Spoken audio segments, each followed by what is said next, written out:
Hello everyone, welcome and welcome back to my channel Explore with Shrestha। সকলকে শুভ দীপাবলির অনেক শুভেচ্ছা। জানি তোমরা যতদিনে ভিডিওটা দেখছো ততদিনে কালী পুজো শেষ, দিওয়ালি শেষ, ভাইফোঁটাও শেষ, কিন্তু আমার একটু সময় লাগে এডিট করতে, সেজন্যই আমি একটু দেরিতে করেই দিলাম। যাই হোক, আমি তোমাদের সাথে শেয়ার করছি ফালাকাটার যতগুলো পুজো প্যান্ডেল আমি দেখেছি, মোটামুটি সে কটা পুজো প্যান্ডেল আমি তোমাদের সাথে শেয়ার করছি। এটা ছিল মহাকালবাড়ি, ফালাকাটা মহাকালবাড়ির পুজো মণ্ডপ। এখানে মনে হচ্ছে পাট দিয়ে বা চটের কোনো একটা কাজ করা হয়েছে, তো ভালোই লেগেছে আমার, বেশ সুন্দর ছিল। আর বিশেষ করে এখানে প্রতিমা আমার অপূর্ব লেগেছে, খুবই সুন্দর ছিল।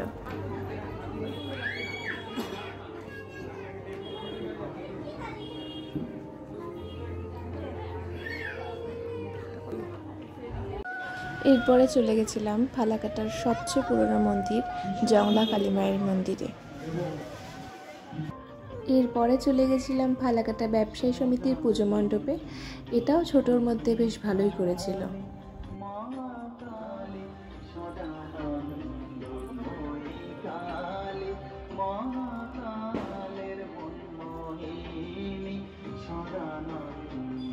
এরপরে চলে গেছিলাম ফালাকাটা ট্রাফিক পয়েন্টের কাছেই 11 হাত কালী মায়ের মন্দিরে।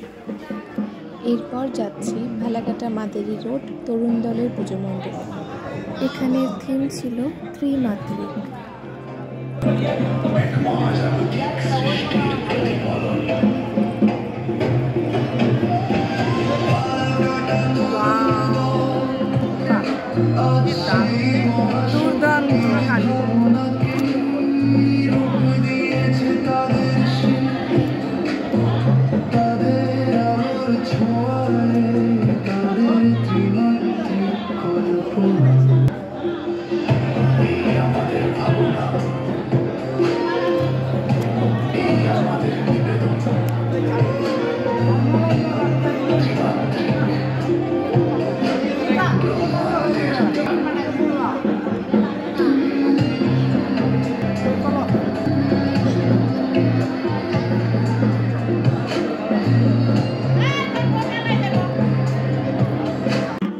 তরুণ দলই যেখানে মায়ের পুজো হয় সেই জায়গাটা, এই প্রতিমাতেই পুজো হয়।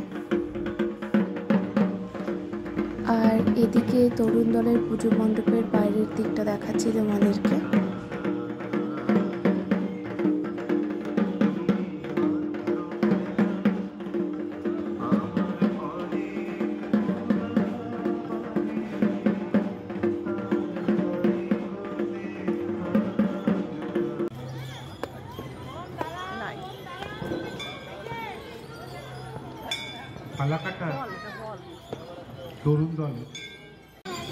ওই মণ্ডপেই আমার এক সাইডে ভূতের মালা বদল হচ্ছিল, এটা আবার বেশ মজার লেগেছে আমার। এরপর সোজা চলে গেলাম পরের দিন দেশবন্ধু পাড়ার পুজো মণ্ডপে। এই মণ্ডপটাও বেশ ভালোই ছিল, তবে এখানে ফটো তুলতে পারিনি, কারণ এখানে যে লাইটটা ছিল এই ব্লু কালারের আর পিঙ্ক কালারের, এই লাইটে আমি ঠাকুরের ছবি তুলতে পারছিলাম না, আর নিজেদের ছবি তোলা তো দূরের কথা। যাই হোক, এখানকার অ্যাম্বিয়েন্সটা ভালো লেগেছে, বেশ একটা পিসফুল জায়গা ছিল, মানে থিমটা। এবার থিমটা কি ছিল আমি বলতে পারছি না, কিন্তু আমার ভালো লেগেছে। কিন্তু এই দেখো, ঠাকুরের ছবিও কিন্তু তুলতে পারছিলাম না ঠিক মতো, মানে ফোকাসটাই নিচ্ছিল না। এরপর সোজা চলে গেলাম মশলাকুটির পুজো মণ্ডপে, যেখানে প্রতি বছর এমনি ঠাকুরের পুজো হয়, কিন্তু এরকম কোনো থিম কিছু হয় না, থিম পুজো হয় না। যাই হোক, এই বছর প্রথম করেছে ভূতের প্যান্ডেল, আর এখানে গিয়ে আমার ছোট্টবেলার বান্ধবীর সাথে দেখা হয়ে গেছে। চলো ভেতর গিয়ে দেখা যাক ভূতগুলো কেমন আর কতটা ভয় দেখাতে পারে।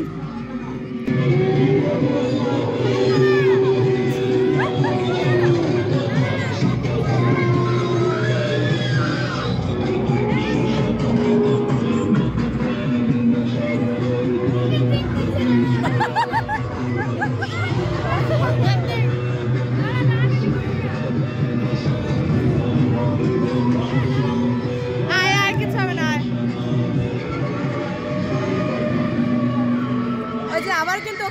গেছে একজন, ওই যে আরেকটা ভূত।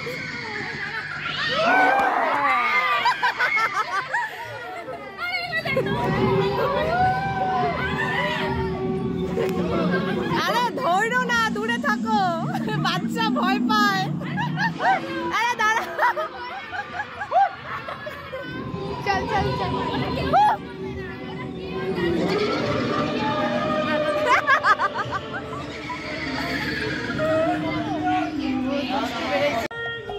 এরপর সর্বশেষ পুজো মণ্ডপ, মানে আরও অনেক পুজো ছিল কিন্তু আর দেখার এনার্জি ছিল না, তো সোজা সুভাষপল্লিতে চলে গেছি। আর তখন বাজে রাত 12টা, তারপরও ভিড় ছিল মোটামুটি ভালো। আর এই লাইন দিয়ে আমরা ফাইনালি ঢুকছি, অনেকক্ষণ লাইনের পরে আমরা ঢুকতে পেরেছি। এখানে থিম ছিল বাবার ওপর, এখানের থিমের নাম ছিল নীরব নায়ক।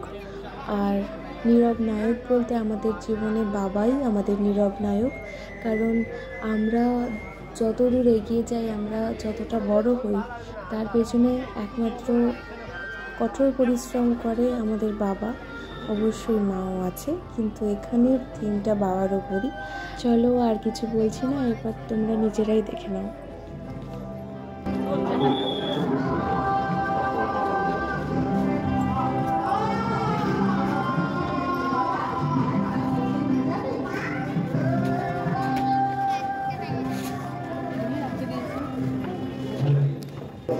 শুভ দীপাবলি, আন্তরিক প্রীতি ও শুভেচ্ছা। আপনাদের শুভ পদার্পণ আমাদের মন্দির প্রাঙ্গণ আনন্দ মুখরিত হয়ে উঠবে এই আশা রাখে সুভাষপল্লী ইউনিট করাঘাটা। আমরা সুভাষপল্লী ইউনিট প্রতি বছরই আমাদের প্যান্ডেলে থিমের মাধ্যমে একটি করে সামাজিক বার্তা তুলে ধরার চেষ্টা করি। এই বছরে আমাদের নিবেদন নীরব নায়ক। আমরা সকলেই জানি একজন পিতা কত কষ্ট, কত যন্ত্রণা সহ্য করে তার পরিবারকে আগলে রাখে, কিন্তু বয়সকালে শেষ হয়ে যায়